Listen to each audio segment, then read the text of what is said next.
Hello दोस्तों, तो कैसे हैं आप सभी लोग। स्वागत है आप सभी का हमारी इस प्यारे से यूट्यूब चैनल पे। आज के लेक्चर में हम बात करने वाले हैं कुछ इम्पोर्टेंट क्वेश्चन के बारे में, न्यूमेरिकल के बारे में, जो कि एग्जाम में आता है। देखिए, बोर्ड पे हमने लिख दिया है न्यूमेरिकल। क्या है? एक सड़क के किनारे कार में बैठा व्यक्ति दर्पण में एक पास आते हुए ट्रक को देखता है। ठीक, ध्यान से समझिएगा। यदि ट्रक की चाल 5 मीटर प्रति सेकंड हो तो ट्रक के प्रतिबिंब की चाल क्या होगी। बोल रहा है कि ट्रक की चाल 5 मीटर प्रति सेकंड है तो ट्रक के प्रतिबिंब की चाल क्या होगी यदि ट्रक 29 मीटर की दूरी पे हो। यानी कि जब ट्रक 29 यदि ट्रक 29 मीटर की दूरी पे हो तो ठीक, दर्पण की वक्रता त्रिज्या दिया है 2 मीटर है। ठीक, इस सवाल को सॉल्व करना है। कह रहा कि सड़क के किनारे कार में बैठा एक व्यक्ति दर्पण में एक पास आते हुए ट्रक को देखता है। तो कौन सा दर्पण लगा होता है कार में? उत्तल दर्पण, जिसे यहाँ पे बनाते हैं। ठीक, प्रतिबिंब के सहारे पहले समझ लेते हैं कैसे सॉल्व करना है। जिससे ये हो गया आपका उत्तल दर्पण। ठीक, जिसे कह रहा है कि ट्रक की चाल 5 मीटर प्रति सेकंड है, मतलब लिखेंगे यहाँ पे ट्रक की चाल बराबर 5 मीटर प्रति सेकेंड। तो इसका मतलब क्या हुआ? इसका अर्थ ये निकल रहा है कि एक सेकेंड में ट्रक द्वारा चली गई दूरी 5 मीटर होगी। मतलब एक सेकेंड में ट्रक कितना दूरी चल रहा है? 5 मीटर की दूरी चल रहा है। अगर अभी जब ट्रक 29 मीटर की दूरी, मान लीजिए कि यहाँ पे कोई ट्रक है, ऐसे बना लेते हैं। ठीक, ये कोई ट्रक है, इसकी दूरी है 29 मीटर। तो मान लीजिए कि ट्रक 29 मीटर की दूरी पे है तो इसका प्रतिबिंब बनेगा उधर। जैसे मान लीजिए कि ट्रक का प्रतिबिंब बनाते हैं। ठीक, जैसे मान लीजिए यहाँ पर फोकस है,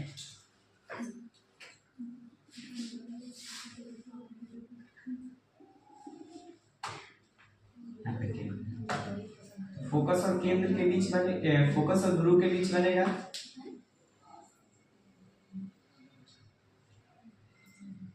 ठीक, तो हमें फिगर नहीं समझना, हमें ये समझना कैसे बनेगा। देखिए, जब 29 मीटर की दूरी पे होगी, यानी कि u1 लिखेंगे कि जब u1, इसको लिखते हैं u1 बराबर -29 मीटर।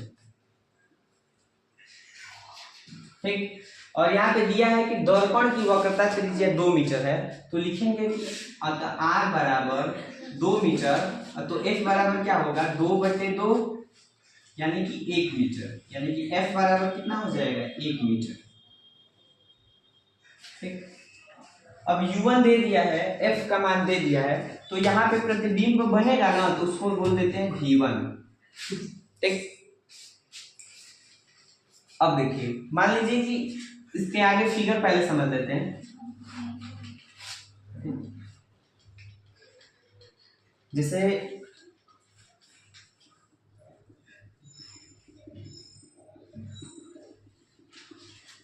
जैसे मान लीजिए कि अब कह रहा है कि 1 सेकेंड बाद अगर देखते हैं, जैसे 1 सेकेंड में ट्रक द्वारा चली गई दूरी कितनी होगी 5 मीटर। मतलब अगर 1 सेकेंड बाद देखा जाए तो इसके बीच की दूरी कितनी हो जाएगी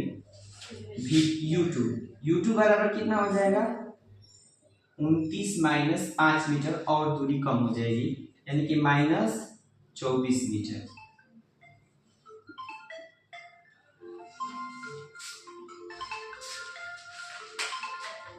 ठीक, तो देखिए 1 सेकेंड बाद ट्रक की स्थिति हो जाएगी u2 24 मीटर यहाँ पे।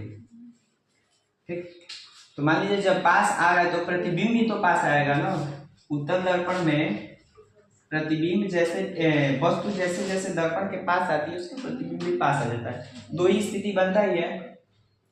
तो जैसे यहाँ पे फोकस बना लीजिए, यहाँ पे केंद्र,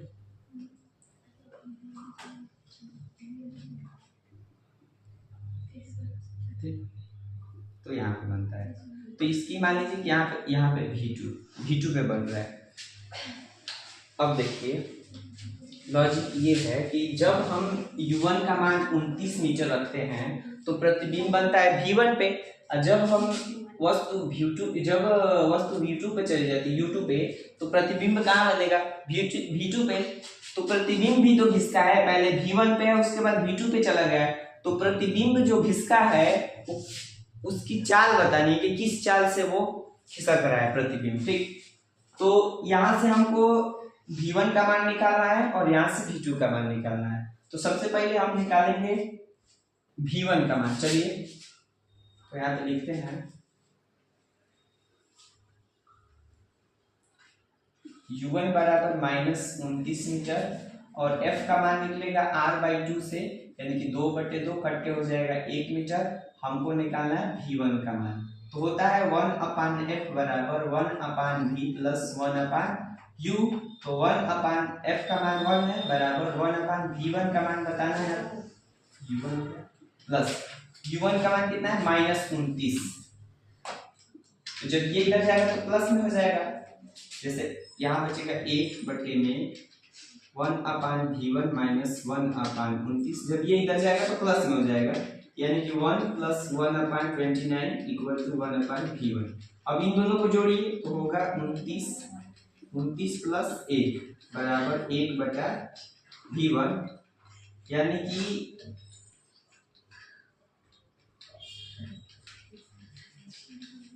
यहां से देखा जाए तो 1/V1 बराबर होगा 30/29, यानी कि V1 बराबर क्या हो जाएगा, इसको उल्टा करेंगे तो 29/30। ये हो गया आपका V1 का मान। ठीक, अब इसी प्रकार V2 का मान निकालिए। तो जैसे V2 का मान निकालते हैं तो उसके लिए U2 पहले निकालेंगे। तो कह रहा है काल की चाल क्या है 5 मीटर प्रति सेकेंड, मतलब 1 सेकेंड में 5 मीटर की दूरी तय करेगी। तो 1 सेकेंड में 5 मीटर की दूरी जब तय करेगी तो U2 उसका कितना हो जाएगा -29 में से कितना घटा देंगे 5 मीटर घटा देंगे, यानी कि U2 बराबर होगा -24। ठीक, U2 बराबर कितना हो जाएगा -24। F का मान तो बदलेगा नहीं, फोकस तो उतना ही रहेगा। फोकस का मान 1, फोकस दूरी।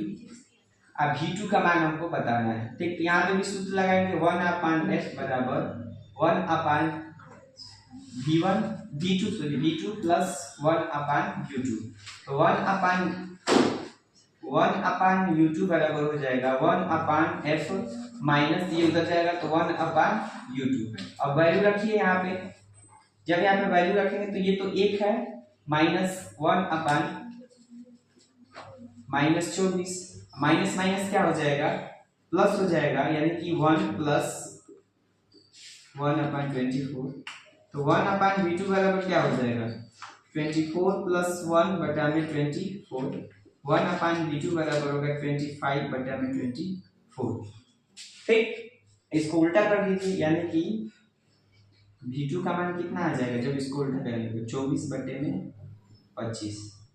यहाँ पे लिख लेते हैं V2 बराबर 24/25। ये हो गया आपका V2 का मान। ठीक, अब हमने V1 और V2 का मान निकाल लिया। ठीक, अब देखिए अगर हमको प्रतिबिंब की चाल बतानी है, यहाँ पे लिखते हैं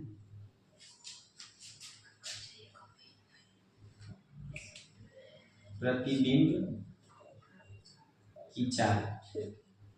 अगर प्रतिबिंब की चाल बतानी है तो दूरी लिखेंगे और बटे में समय, मतलब प्रतिबिंब कितना दूरी तय कर रहा है, कितना समय ले रहा है।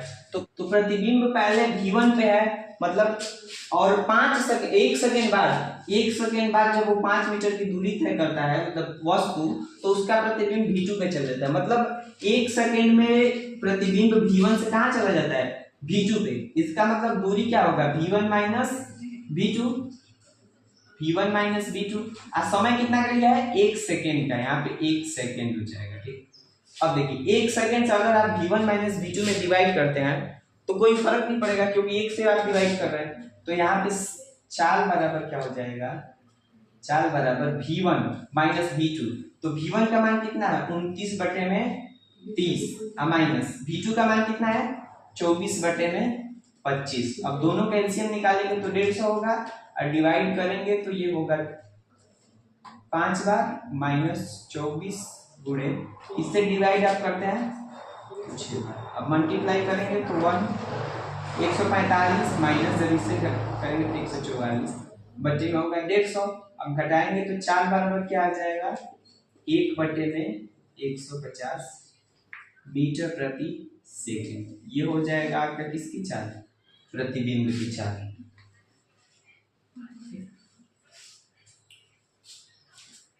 फिर से एक बार देख लीजिए, कहा था कि एक सड़क के किनारे कार में बैठा एक व्यक्ति दर्पण से एक पास आते हुए ट्रक को देखता है। कह रहा है कि ट्रक की चाल 5 मीटर प्रति सेकंड हो। मतलब अगर ट्रक पहले यू पे है तो 1 सेकंड बाद वो 5 मीटर दूरी तय कर लेगा। तो यहाँ पे हम u1 बराबर माइनस 29 लिखे थे, मतलब 29 मीटर की दूरी पे है, दिया है यहाँ पे सवाल में ही। तो 1 सेकंड बाद उसका स्थिति क्या हो जाएगा u2 हो जाएगा, मतलब 5 मीटर कम हो जाएगा। तो ये अब देखिए f कह रहा है दर्पण की वक्रता त्रिज्या 2 मीटर है, तो दर्पण की फोकस दूरी हम निकाल लिए। अब हमको प्रतिबिंब का चाल निकालना है, तो प्रतिबिंब कितना दूरी तय किया, चाल बराबर होता है दूरी बटा समय। तो दूरी अगर प्रतिबिंब तय कर रहा है और उतना दूरी कितने समय में तय कर रहा है, ये चीज निकालेंगे तभी तो चाल निकलेगी। तो सबसे पहले हम वस्तु u1 पे है तो उसका प्रतिबिंब v1 निकाले हैं, और वस्तु u2 दूरी पे है तो उसके प्रतिबिंब की दूरी v2 निकाले हैं। तो ये 1 सेकंड में तय किया गया है, तो इसके बीच की दूरी निकाल दिए हैं v1 माइनस v2। और समय 1 सेकंड से डिवाइड मैंने 4 बराबर दूरी बटा समय तो लिखे हैं, यहाँ पे सेकंड हो जाएगा। और चाल बराबर हल कर दिए तो चाल का मान कितना है 1/150 मीटर प्रति सेकंड। ठीक, तो इसका स्क्रीनशॉट ले लीजिए और उसके बाद देखते हैं अगला न्यूमेरिकल।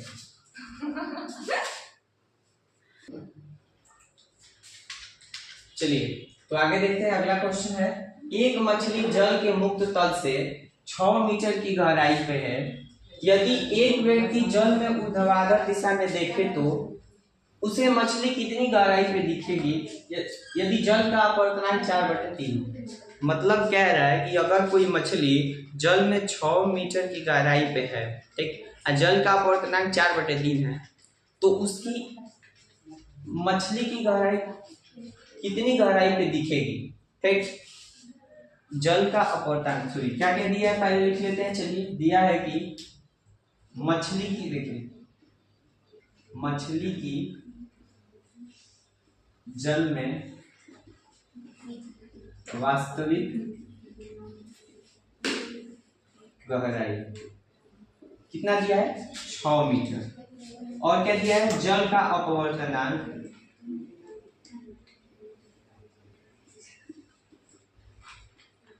4/3। ठीक, अब देखिए कोई भी चीज जल में जब देखते हैं ना तो उसकी जो वास्तविक गहराई होती है वो नहीं दिखाई देता है, वो और ऊपर दिखाई देता है, आभासी। जैसे मान लीजिए कि गहरा अगर कोई तालाब है, अब पानी की ऊपरी सतह से अगर हम देखें ना तो दिखाई देता है तालाब, मतलब उसकी वास्तविक गहराई नहीं दिखाई देती है, वो और ऊपर दिखाई देता है, लगता है कि ज्यादा गहरा नहीं है। ठीक, तो ऐसे ही मछली मान लीजिए कि अगर जल में यहाँ पे तैर रही है वास्तव में, तो जो अगर हम ऊपर से देखेंगे तो मछली यहाँ पे ना दिखा करके आभास प्रतीत होगी उतना ऊपर।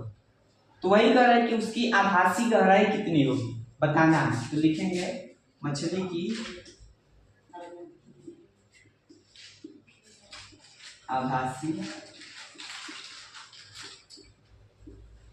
गहराई क्या होगा। ठीक, आभासी गहराई बताना है, तो लिखेंगे पहले, तो लिखेंगे हम यहाँ पे सूत्र लिखेंगे,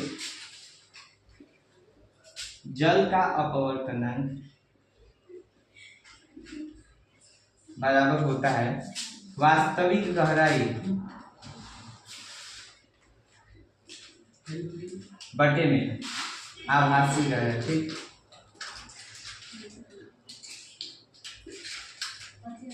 अब देखिए मछली की वास्तविक गहराई कितनी है। अब देखिए जल का अपवर्तनांक पता है, वास्तविक गहराई पता है, हमको बताना है आभासी गहराई। ठीक ना, तो लिखेंगे आभासी गहराई बनाना, आभासी गहराई बराबर वास्तविक गहराई कितना है 6 और बटे में जल का अपवर्तनांक कितना है 4/3। तो ये चला जाएगा ऊपर, यानी कि 6 गुणे 3/4, तो 18/4। जब कटाएंगे तो 4 × 14 16। ये हो गया आपका आंसर। ठीक, इतना मीटर मतलब आभासी गहराई कितना दिखाई देगा 4.5 मीटर दिखाई देगा। ये हो गया आपका आंसर। ठीक, चलिए देखते हैं अगला न्यूमेरिकल, स्क्रीनशॉट ले लीजिए। चलिए देखते हैं अगला न्यूमेरिकल है 21 सेंटीमीटर ऊंचे एक बर्तन में किस ऊंचाई तक पानी भरे कि बर्तन ऊपर से देखने पे आधा भरा हुआ प्रतीत हो। ठीक ना, देखिए जल का अपवर्तनांक दिया है 4/3, मतलब लिखेंगे पहले क्या दिया है बर्तन की ऊंचाई, बर्तन की ऊंचाई 21 सेंटीमीटर। देखिए मतलब कितना पानी भरा जाए कि बर्तन आधा भरा हुआ दिखाई दे, मतलब आधा भरा हुआ प्रतीत हो, तो ये आभासी ऊंचाई होगा ना। तो लिखेंगे आभासी ऊंचाई बराबर h 21/2। ठीक ना, शांत रहो ना।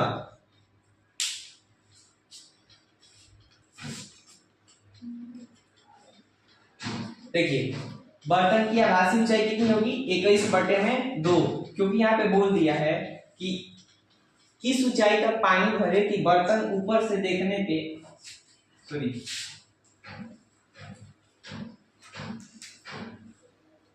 आधा भरा हुआ प्रतीत हो। ठीक ना, तो आधा भरा हुआ मतलब बर्तन की ऊंचाई 21 है, तो आधा भरा हुआ मैंने 21/2।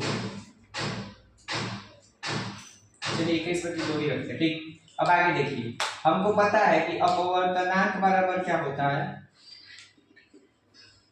वास्तविक गहराई बटे में आभासी गहराई।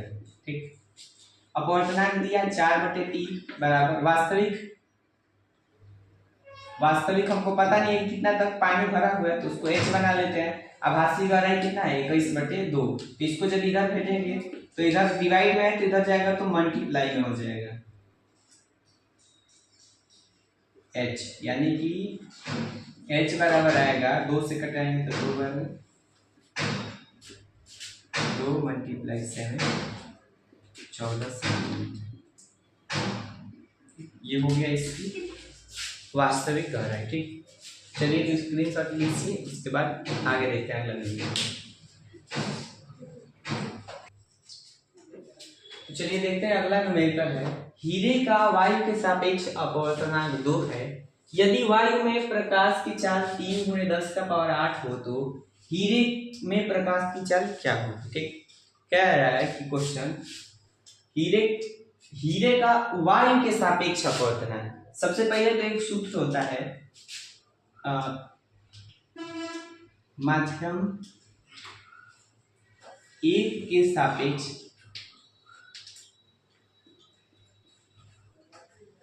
माध्यम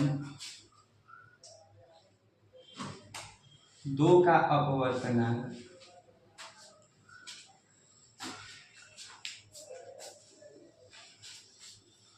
इसको लिखते हैं 1 और 2।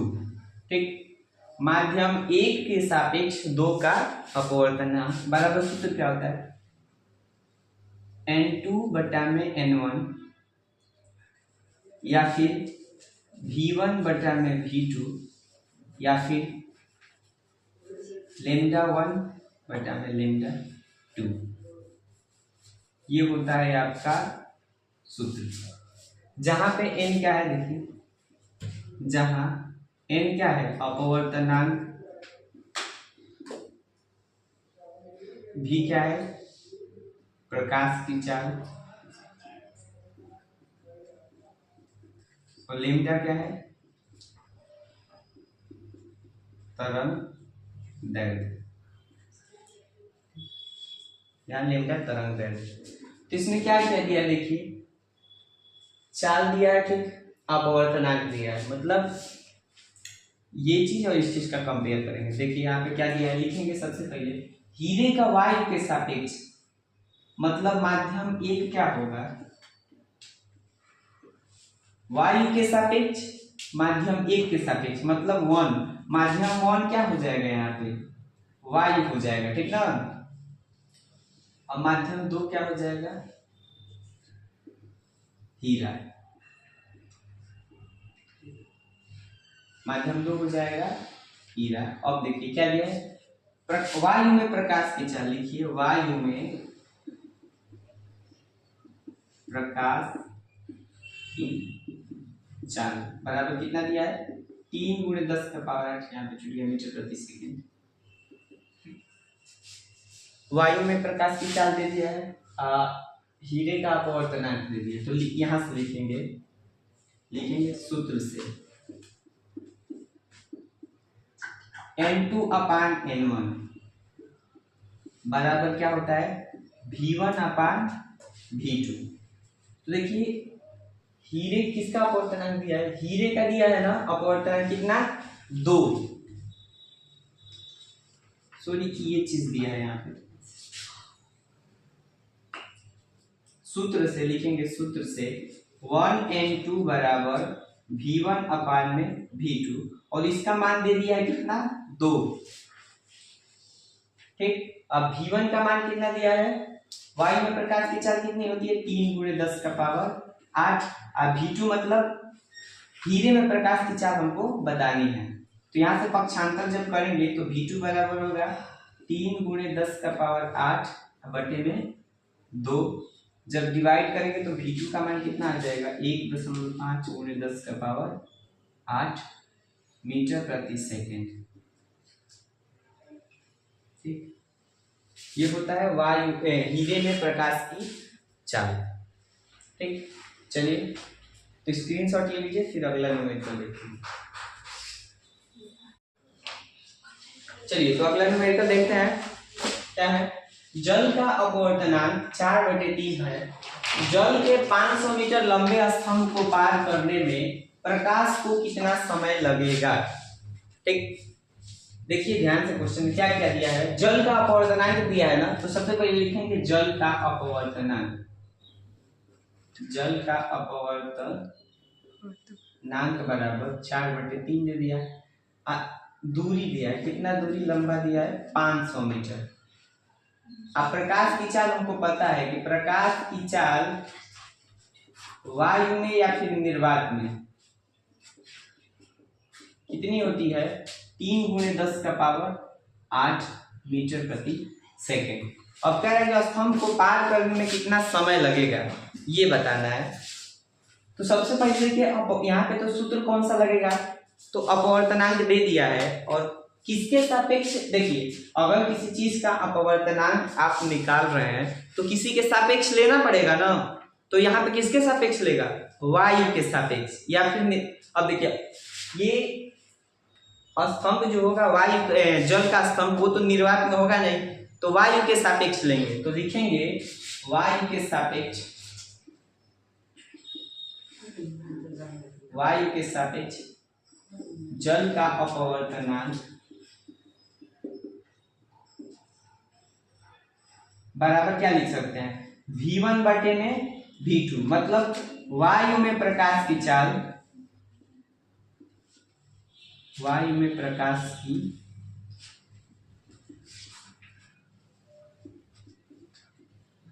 की चाल बटे में जल में प्रकाश की चाल,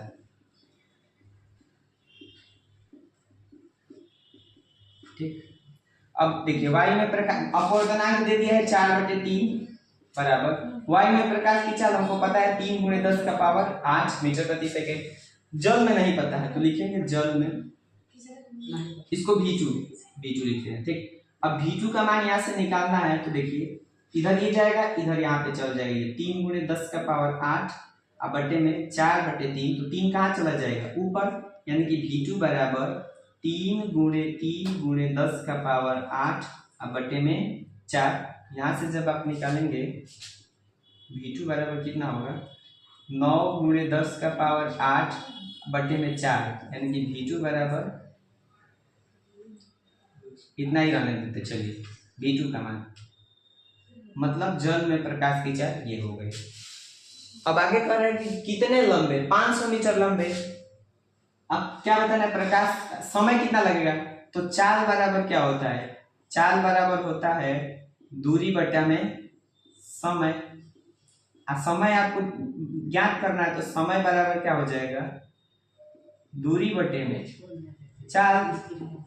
और दूरी का मान कितना है, कितना मीटर, 500 मीटर, यानी कि 500 बटे में चाल कितना निकाले, 9 गुणे 10 का पावर 8 बटे में 4। ये 4 कहाँ चला जाएगा, ऊपर, यानी कि 500 गुणे 4 बटे में 9 गुणे 10 का पावर 8। ये 10 का पावर 8 प्लस में है ना, तो ऊपर जाएगा तो ये किस में हो जाएगा, माइनस में। ये गुणा करेंगे तो 5 चौका 20 और डबल 0 मल्टीप्लाई 10 का पावर -8 बटे में 9। अब देखिए, अब इसको डिवाइड करेंगे, ये 2 जीरो है ना, इसको ऐसे लिख सकते हैं